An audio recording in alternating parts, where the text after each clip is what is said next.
മാസം 4 കഴിഞ്ഞിട്ടും കണക്കുകളെല്ലാം കൊടുത്തിട്ടും വയനാടിലെ ദുരിതത്തിന് പരിഹാരം കണ്ടുകൊണ്ട് കേന്ദ്ര പാക്കേജൊന്നും പ്രഖ്യാപിക്കാത്തതിനെക്കുറിച്ചും, എന്നാൽ ചുഴലിക്കാറ്റ് വീശിയടിച്ച തമിഴ്നാട്ടിൽ പെട്ടെന്ന് 1000-ഓളം കോടി രൂപയുടെ അടിയന്തര സഹായം കേന്ദ്രം പ്രഖ്യാപിച്ചതുമൊക്കെ വെച്ചിട്ട് ഞങ്ങൾ ഇന്നലെ ചെയ്ത വീഡിയോയിൽ അത് കണ്ടിട്ട് പല പ്രേക്ഷകരും പല വിമർശനങ്ങളും ഉന്നയിച്ചിട്ടുണ്ട്.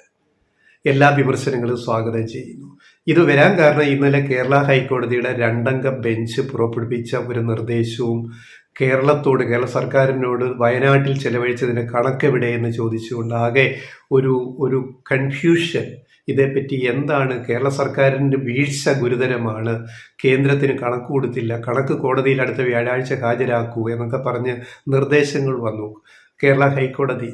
അതാണ് വലിയ വാർത്തയാക്കി വലിയ തലക്കെട്ടോടെ മാതൃഭൂമിയൊക്കെ സർക്കാരിനെ കുടഞ്ഞു, കോടതി പിടിച്ചു കുടഞ്ഞു എന്നൊക്കെ മുഖ്യധാര പത്രങ്ങളും ചാനലുകളും ഒക്കെ വാർത്തകൾ കൊടുക്കുമ്പോഴും മനോരമയുടെ അകത്തെ പേജിൽ ആരും കാണാത്ത പോലെ 2 കോളത്തിലെ ഒരു ചെറിയ വാർത്ത അതിൻ്റെ സത്യാവസ്ഥ കൊടുത്തിട്ടുണ്ട്. അത് ഭൂതക്കണ്ണാടി വെച്ച് നോക്കണം, എങ്കിലേ സത്യം അറിയാൻ പറ്റൂ. അത്രയെങ്കിലും കാണിച്ച മനോരമയ്ക്ക് നന്ദി. അതിൻ്റെ സ്ക്രീൻഷോട്ട് ഇവിടെ കാണിക്കുക. അപ്പം ശരിക്കും എന്താണ് ഈ വിഷയം വരികൾക്കിടയിലൂടെ വായിക്കാതെ ഒന്നും മനസ്സിലാവത്തില്ല. ഇപ്പം ഇങ്ങനെ മാധ്യമങ്ങളിലെല്ലാം ഇങ്ങനെ വരുന്ന ഹൈക്കോടതി കേരള സർക്കാരിനെ വിമർശിച്ചു, അപ്പോൾ എന്താണ്? അപ്പോൾ ഇത് ആകെ പ്രശ്നമാണ്. പ്രശ്നമൊന്നുമില്ല. പ്രശ്നം ഈ കണക്കുകളിൽ കേന്ദ്രം ചില വ്യക്തത വരുത്തണം.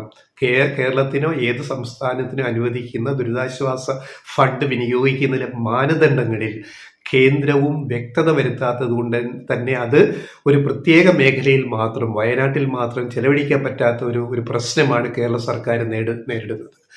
പോരാതെ പുതിയ പാക്കേജും പ്രഖ്യാപിച്ചിട്ടില്ല 4 മാസമായിട്ട്. അപ്പോൾ ഈ സങ്കീർണമായ വിഷയം നമ്മൾ കൈകാര്യം ചെയ്യുമ്പോൾ വളരെ സൂക്ഷ്മത ഇതിനകത്ത് ആവശ്യമാണ്. അത് അല്ലെങ്കിൽ ആർക്കും ഇതിൻ്റെ അകത്ത് സംശയങ്ങൾ വരാം, കോടതിക്ക് മാത്രമല്ല. പിന്നെ ഈ കാര്യത്തിൽ വയനാട് വിഷയത്തിൽ കോടതി സ്വയമേവ കേസെടുക്കുകയായിരുന്നു. ജൂലൈ അവസാന നാളുകളിലുണ്ടായ ഈ വൻ ദുരന്തം, വയനാട്ടിലെ ഈ വലിയ ദുരന്തത്തിൽ രക്ഷാപ്രവർത്തനം നടത്തുക എന്നതാണ് സംസ്ഥാന സർക്കാരിൻ്റെ ആദ്യപടി.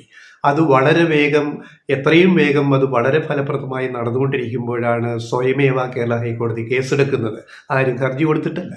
പിന്നെ ഓരോരോ ഇടപെടൽ പലപ്പോഴും കോടതിയുടെ ഇതിൻ്റെ അകത്ത് ഉണ്ടാകുമ്പോഴും ഈ വിഷയത്തിൻ്റെ ഗൗരവം, കേന്ദ്രത്തിന് ഇതിൻ്റെ അകത്തുള്ള പങ്ക്, വ്യക്തത വരുത്തേണ്ടതിലുള്ള പങ്ക്, അതിനെപ്പറ്റിയൊന്നും വിശദമായ ഒരു ചർച്ചയും കോടതിയിലോ പൊതുമാധ്യമങ്ങളിലോ ഒന്നും നടക്കാത്ത ഒരവസ്ഥയിലാണ് ഇന്നലെയും കഴിഞ്ഞ ദിവസവും ഹൈക്കോടതി പുതിയ പരാമർശം നടത്തിയത്. അടുത്ത വ്യാഴാഴ്ച കൃത്യമായ കണക്കുകൾ വെക്കണം എന്ന് പറഞ്ഞിട്ടുണ്ട് സർക്കാരിനോട്, സംസ്ഥാന സർക്കാരിനോട്. അപ്പോൾ ഈ വിഷയത്തിൻ്റെ സത്യം എന്താണെന്ന് നമ്മളൊന്ന് അന്വേഷിക്കുകയാണ്. ഇതിനകത്ത് 1-2 പദപ്രയോഗങ്ങളുണ്ട്, ചെറിയ പേരുകൾ. അതിൻ്റെ ഫുൾ ഫോം നമ്മൾ എന്താണെന്ന് അറിഞ്ഞ് മാത്രമേ ഈ വിഷയത്തെ കാണേണ്ടതുണ്ട്. ഒന്ന്, NDRF. എന്താണ് NDRF? NDRFിൻ്റെ full form national disaster response fund. കേന്ദ്രം സംസ്ഥാനങ്ങൾക്ക് ദുരിതാശ്വാസത്തിന് കാലാകാലങ്ങളിൽ പ്രകൃതിക്ഷോഭം ഉണ്ടാകുമ്പോൾ ചെലവഴിക്കാൻ കൊടുക്കുന്ന ഒരു നിശ്ചിത ഫണ്ടാണത്. അത് ഉടനെ ദുരന്തം ഉണ്ടാകുമ്പോൾ ഉടനെ കൊടുക്കുന്നതല്ല. അത് 5 വർഷത്തിലൊരിക്കൽ ധനകാര്യ കമ്മീഷൻ നിർദ്ദേശപ്രകാരം നിശ്ചയിക്കുന്ന ഒരു തുക ഘട്ടം ഘട്ടമായിട്ട് സംസ്ഥാനങ്ങൾക്ക് കേന്ദ്രം കൊടുക്കുന്ന ദുരിതാശ്വാസ പുനരുദ്ധാരണ അല്ലെ റെസ്പോൺസ് പ്രതികരണ ഫണ്ടാണത്. അതാണല്ലോ അതിൻ്റെ മലയാളം. ഇനി 2 state disaster response fund, SDRF. അത് കേന്ദ്രം ഇങ്ങനെ തരുന്നതും സംസ്ഥാന വിഹിതം ചേർത്തുമുള്ള ഇങ്ങനെയുള്ള ദുരന്തങ്ങൾ വരുമ്പോൾ വയനാട്ടിൽ ഒരു പ്രത്യേക സ്ഥലമെന്നല്ല, കേരളത്തിൽ എവിടെയും വരുമ്പോൾ ചെലവഴിക്കേണ്ടുന്ന ഒരു പൊതുവായ ഫണ്ടാണ് SDRF എന്ന് പറയുന്നത്, സ്റ്റേറ്റ് ഡിസാസ്റ്റർ റെസ്പോൺസ് ഫണ്ട്, സംസ്ഥാന ദുരന്ത പ്രതികരണ നിധി. ഇതിൽ നിന്ന് പണം ചെലവഴിക്കുന്നതിനും കേന്ദ്ര സർക്കാരിൻ്റെ പണം അതിലുള്ളതുകൊണ്ട് തന്നെ അതിന് മാനദണ്ഡങ്ങൾ കേന്ദ്രം നിശ്ചയിച്ചിട്ടുണ്ട്. ഈ മാനദണ്ഡം ലംഘിച്ചുകൊണ്ട് ഇപ്പോൾ പോലും SDRFിൽ സംസ്ഥാന സർക്കാർ ഫണ്ടിൽ അവശേഷിക്കുന്ന 677 കോടി രൂപ വയനാട്ടിൽ ചെലവഴിക്കാൻ സംസ്ഥാന സർക്കാരിന് അനുവാദമില്ല. കേന്ദ്രം മാനദണ്ഡം അതിന് അനുവദിക്കുന്നില്ല. ഈ വിഷയങ്ങളൊക്കെ ആര് പരിഗണിക്കുന്നു, ആര് ചർച്ച ചെയ്യുന്നു? കേരളം എന്തോ വലിയ പാതകം ചെയ്തു, വയനാടിനെ വല്ലാണ്ടാക്കി എന്നൊക്കെ പറയുമ്പോൾ യഥാർത്ഥ വസ്തുതകൾ ഇതിലും എത്രയോ അപ്പുറത്താണ് എന്ന് നമ്മൾ മനസ്സിലാക്കണം. അപ്പൊ ഇതിന് എന്താണ് വേണ്ടത്? അടിയന്തരമായി ചെയ്യേണ്ടത് കേന്ദ്രം ഇത്തരം ദുരിതാശ്വാസ ഫണ്ട് വിനിയോഗിക്കുമ്പോൾ സംസ്ഥാനങ്ങൾ എങ്ങനെ വിനിയോഗിക്കണമെന്ന് കൃത്യമായ മാനദണ്ഡങ്ങൾ പുറപ്പെടുവിച്ചെങ്കിൽ മാത്രമേ അത് കൃത്യമായിട്ടൊരു സംസ്ഥാനത്തിന് ചെലവഴിക്കാൻ കഴിയൂ. എങ്കിൽ മാത്രമേ കോടതി ചോദിക്കുമ്പോൾ ഒരു കൃത്യമായ കണക്ക് കോടതിയിൽ കൊടുക്കാനും സംസ്ഥാന സർക്കാരിന് സാധിക്കത്തുള്ളൂ.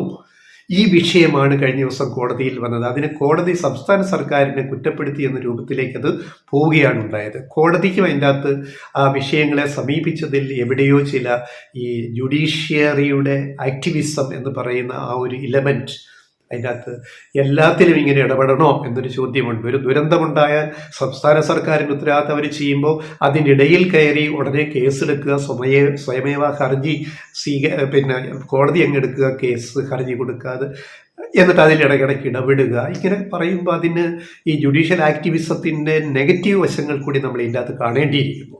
ഈ പ്രത്യേകിച്ച് വയനാട് കേസിൽ അത് വളരെ വ്യക്തമാണ് എന്നുള്ളതാണ് ഇതിൻ്റെ അകത്ത് നമ്മൾ അറിയുന്നത്. ഇതിനകത്ത് PDNA എന്ന് പറയുന്ന മൂന്നാമത്തെ ഒരു വിഷയമുണ്ട്. അത് എന്ന് പറഞ്ഞാൽ post disaster need assessment report, PDNA.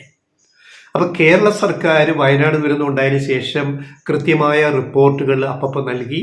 പിന്നെ ഓരോരോ പുതിയ റിപ്പോർട്ട് കേന്ദ്രം ആവശ്യപ്പെട്ടു, അതും കൃത്യമായിട്ട് കേരളം കൊടുത്തിട്ടുണ്ട്.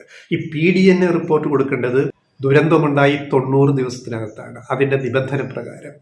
ഇത് നിലവിൽ വന്നത് ഈ വർഷമാണ്. അത് നമ്മൾ ആലോചിക്കണം. ഈ വർഷം ഓഗസ്റ്റിലാണ് PDNA കേന്ദ്രം നിഷ്കർഷിക്കുന്നത്. ഇന്ത്യയിൽ ആദ്യമായിട്ട് കേരളത്തോടാണ്.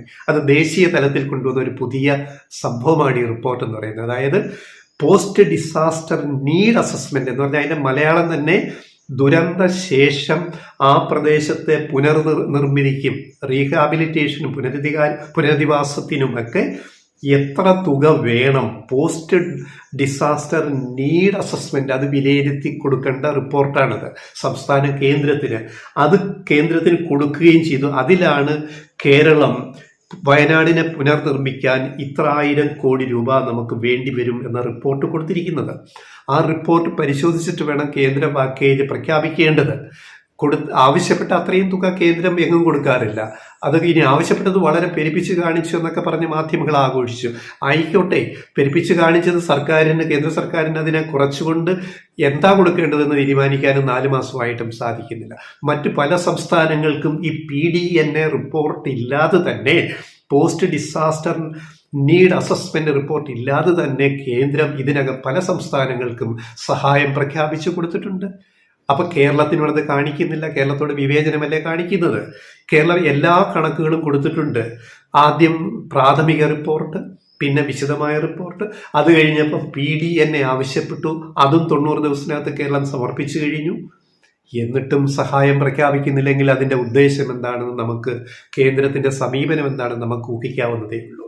ഈ വിഷയങ്ങളൊന്നും ഒരു മാധ്യമങ്ങളും, ഒരു മുഖ്യധാര മാധ്യമങ്ങൾ ഇതിൻ്റെ സങ്കീർണതകളോ നൂലാമാലകളോ, NDRF എന്ത് ചെയ്യണം, SDRF എന്ത് ചെയ്യണം, എന്താണ് PDNA റിപ്പോർട്ട്, അസസ്മെന്റ്, ഇതൊന്നും ഇവിടെ ഒരു ചർച്ചയുമില്ല. ഇവിടെ പെരിഫറി, ഉപരിതല സ്പർശിയായിട്ട് കേരള സർക്കാരിൻ്റെ ഹൈക്കോടതി കുടഞ്ഞു വീണ് കിടക്കുന്നു എന്നൊക്കെയുള്ള മാധ്യമ റിപ്പോർട്ടിങ്ങിൻ്റെ സ്വഭാവം എന്താണെന്ന് സത്യം തിരിച്ചറിയാതെ, ഇതാണ് ഇതിനകത്ത് ഏറ്റവും വലിയ പ്രശ്നം.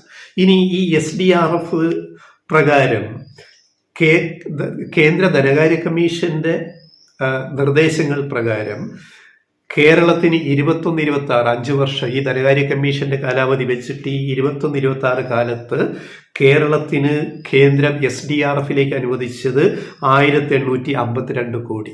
കേരളം ഒരു ചെറിയ സംസ്ഥാനമായതുകൊണ്ട് 1852 കോടി. ഇനി മറ്റു ചില സംസ്ഥാനങ്ങൾ കൊടുത്തു നോക്കാം. ഏറ്റവും ദുരിതങ്ങൾ വന്ന സ്ഥലങ്ങളിൽ ആന്ധ്രാപ്രദേശിന് 6591 കോടി, ഗുജറാത്തിന് 7802 കോടി, ഉത്തർപ്രദേശിന് 11,369 കോടി. ഇത്രയും കൊടുത്തപ്പോൾ കേരളത്തിന് 1852 കോടിയേ ഉള്ളൂ. അതിനകത്താണ് ഈ ബാക്കി 677 കോടി രൂപ കിടക്കുന്നത്. ഇത് വയനാട്ടിൽ മാത്രം ചെലവഴിക്കാൻ സാധിക്കത്തില്ല. അതിന് കേന്ദ്ര സർക്കാർ മാനദണ്ഡങ്ങൾ മാറ്റണമെന്ന് ഞങ്ങൾ ആദ്യം പറഞ്ഞ വിഷയം ഇതാണ്. അപ്പൊ ആരാണ് നിയമം പരിഷ്കരിക്കേണ്ടത് കേന്ദ്ര സർക്കാരാണ്. കേരള സർക്കാരിന് പുതിയ നിയമം ഇതിൻ്റെ അകത്ത് ഉണ്ടാക്കേണ്ട ആവശ്യമില്ല. കേന്ദ്ര സർക്കാർ നിലവിലുള്ള മാനദണ്ഡങ്ങളിൽ വ്യക്തത വരുത്തി ഒഴിവാക്കിയിട്ട് പുതിയ മാനദണ്ഡങ്ങൾ പ്രഖ്യാപിച്ചാൽ മാത്രമേ ഈ SDRFലെ ഫണ്ട് വയനാടിന് മാത്രമായിട്ട് വിനിയോഗിക്കാൻ കേരളത്തിന് സാധിക്കൂ. അല്ലെങ്കിൽ അത് നിയമലംഘനമാണ്. ഈ ഒരു വസ്തുത എന്താണ് ഈ നാട്ടിൽ ചർച്ച ചെയ്യാത്തത് എന്നാണ് ഞങ്ങൾക്ക് ചോദിക്കാനുള്ളത്. അപ്പോൾ കേരളം 3 കാര്യങ്ങളാണ് വയനാട് ദുരന്തം വന്നപ്പോൾ ആവശ്യപ്പെട്ടത്. എന്തൊക്കെയായിരുന്നു? 1, ദുരിതബാധിതരുടെ കടങ്ങൾ എഴുതി തള്ളുക. ഇന്നേ വരെ തള്ളിയിട്ടില്ല. കേന്ദ്രമാണ് എഴുതി തള്ളേണ്ടത്. ദുരിതബാധിതരുടെ കടങ്ങൾ ഇതുവരെ ചെയ്തിട്ടില്ല. അപ്പോൾ ഇതിനകത്ത് മനുഷ്യത്വം എവിടെയാണുള്ളത്? കേന്ദ്ര സർക്കാരിന് അധിക ബാധ്യത ഒന്നും ഉണ്ടാകുന്ന കാര്യമല്ല ഈ കടങ്ങൾ ബാങ്കിൽ നിന്ന് എടുത്ത ലോണൊക്കെ എഴുതി തള്ളുന്നത്. അതിന് സംവിധാനങ്ങളുണ്ട് അതിനെ നേരിടാൻ. കേന്ദ്രത്തിന് ഒരു പൈസ ചെലവില്ല അത്. പക്ഷേ ഇതുവരെ തീരുമാനം എടുത്തിട്ടില്ല. അപ്പോൾ 1. 2, കേരളം ആവശ്യപ്പെട്ട പ്രധാന ഒരു കാര്യം, അതിതീവ്ര ദുരന്തമായി പ്രഖ്യാപിക്കണം വയനാട്ടിലെ ഈ ഉരുൾപൊട്ടലിനെ. 400-ലധികം പേര് മരിച്ച ഈ സംഭവത്തിന് ഇന്ന് വരെ അത് പ്രഖ്യാപിക്കാൻ തയ്യാറായിട്ടില്ല. അപ്പോൾ എവിടെ മനുഷ്യത്വം? 3, അധിക സാമ്പത്തിക സഹായം പാക്കേജ്. അതിന് ആദ്യം കൊടുത്ത കണക്കിൽ 2219 കോടിയാണ് കേരളം ആവശ്യപ്പെട്ടത്. കേന്ദ്ര സർക്കാരിന് തരാൻ പറ്റുന്നത് വിലയിരുത്തിയിട്ട് കേന്ദ്രം പ്രഖ്യാപിക്കുക. അതിന് 4 മാസം കാത്തിരിക്കേണ്ട കാര്യമൊന്നുമില്ല. എല്ലാ കണക്കും കൊടുത്തിട്ടുണ്ടല്ലോ. അപ്പോൾ കാരണം ഈ NDRFന്റെ നിർദ്ദേശപ്രകാരം ഈ പറയുന്ന SDRF കിടക്കുന്ന ഫണ്ടിൽ നിന്ന് വയനാടിന് എങ്ങനെ ചെലവഴിക്കും? ഇതാണ് വീണ്ടും ചോദ്യം. NDRFന് കേന്ദ്രം അനുവദിച്ചത്, ഒരു വീട് നിർമ്മിക്കാൻ അനുവദിച്ചത് 1.30, അതായത് 1,30,000 രൂപ മാത്രം. 1.30, 1,30,000 കേരളത്തിൽ ഒരു വീട് വയ്ക്കാൻ പറ്റുമോ? അപ്പൊ NDRF ഫണ്ട് കൊണ്ട് വീട് വയ്ക്കാൻ പറ്റുമോ? അപ്പൊ പ്രത്യേക പാക്കേജ് കേരളത്തിന് കേന്ദ്രം പ്രഖ്യാപിച്ചാൽ മതിയാവും. ഒരു എക്സാമ്പിൾ പറയുകയാണ്. NDRF ഇന്ന് ചെലവഴിക്കാൻ കഴിയത്തില്ല. അത് SDRF വന്നാലും ചെലവഴിക്കാൻ കഴിയത്തില്ല. അതുപോലെ റോഡ് പുനർനിർമ്മിക്കാൻ, ഒരു റോഡ് തകർന്നു, പ്രധാന റോഡുകൾ, അത് നിർമ്മിക്കാൻ ഒരു റോഡിന് 75,000 രൂപ. 75,000 രൂപയ്ക്ക് എവിടെയാ കേരളത്തിൽ റോഡ് ഉന്നത ഗുണനിലവാരത്തിൽ പുനർനിർമ്മിക്കുക? എവിടെയാ? മര്യാദയ്ക്ക് അറ്റകുറ്റപ്പണി ചെയ്യാൻ പോലും പറ്റുമോ? ഒലിച്ചുപോയ റോഡിന് എവിടെ അറ്റകുറ്റപ്പണി? അപ്പൊ ഇതിൻ്റെ അകത്ത് അശാസ്ത്രീയത, ഇതിൻ്റെ അകത്ത് അപര്യാപ്തത, ഫണ്ട് ആവശ്യത്തിന് ഇല്ലായ്മ, ഇതെല്ലാം കൂടെ നമ്മൾ ആലോചിക്കണം. അപ്പോൾ വീടിന് 1,30,000, ഒരു റോഡ് നിർമ്മിക്കണ 75,000 രൂപ മാത്രം. ഒരു സ്കൂൾ കെട്ടിടം നിർമ്മിക്കാൻ എത്ര എന്നറിയാം? 1 ലക്ഷം അനുവദിച്ചിരിക്കുന്നു. 1 ലക്ഷത്തിന് എവിടെയാ ഒരു സ്കൂൾ കെട്ടിടം? ഒരു സ്കൂളിലെ കക്കൂസുകൾ പണിയുന്നതിന് തന്നെ 50,000 രൂപയിൽ കൂടുതലാവില്ലേ? അപ്പൊ ഇത് തീരെ അപര്യാപ്തമാണ്. ഇത് നിയമത്തിൽ പറയുന്നതാണ് ഞങ്ങൾ ഈ പറയുന്നത്, അല്ല ഞങ്ങൾ ഒന്നും ആലോചിച്ച് പറയുന്നതല്ല. അപ്പോൾ ഈ ഓരോ കാര്യത്തിലും ഇങ്ങനെയാണ് ഈ NDRF എന്ന് പറയുന്നത്. ഇത് വെച്ചുകൊണ്ട് വയനാടിനെ എങ്ങനെ പുനർനിർമ്മിക്കും? അതാ പറയുന്നത്. ആദ്യം 20,000 കോടി ആവശ്യപ്പെട്ടു കേരള സർക്കാർ വയനാട് പുനർനിർമ്മാണത്തിന്, നിർമ്മിതിക്ക്. പിന്നെ 10,000 കോടി വേണമെന്ന് പറഞ്ഞ് ഇത് പറഞ്ഞു. എന്തായിക്കോട്ടെ, എന്തെങ്കിലും തരണ്ടേ? ന്യായമായത് എന്തെങ്കിലും കേന്ദ്രത്തിൽ നിന്ന് തരണ്ടേ? അതാണ് ഈ വിഷയം. കോടതിയിലും കയറി കിടക്കുന്ന ഈ വിഷയം. വ്യാഴാഴ്ച കോടതി വീണ്ടും ഇത് പരിഗണിക്കുമ്പോൾ അടുത്ത വ്യാഴാഴ്ച ഇതിൻ്റെ അകത്തൊരു വ്യക്തത കൂടുതൽ വരുമെന്ന് ഞങ്ങൾ പ്രതീക്ഷിക്കുന്നു. അങ്ങനെ ഉണ്ടാവട്ടെ, വയനാടിനത് ഗുണപ്പെടട്ടെ എന്ന് മാത്രമേ ഞങ്ങൾക്ക് ഇക്കാര്യത്തിൽ പറയാൻ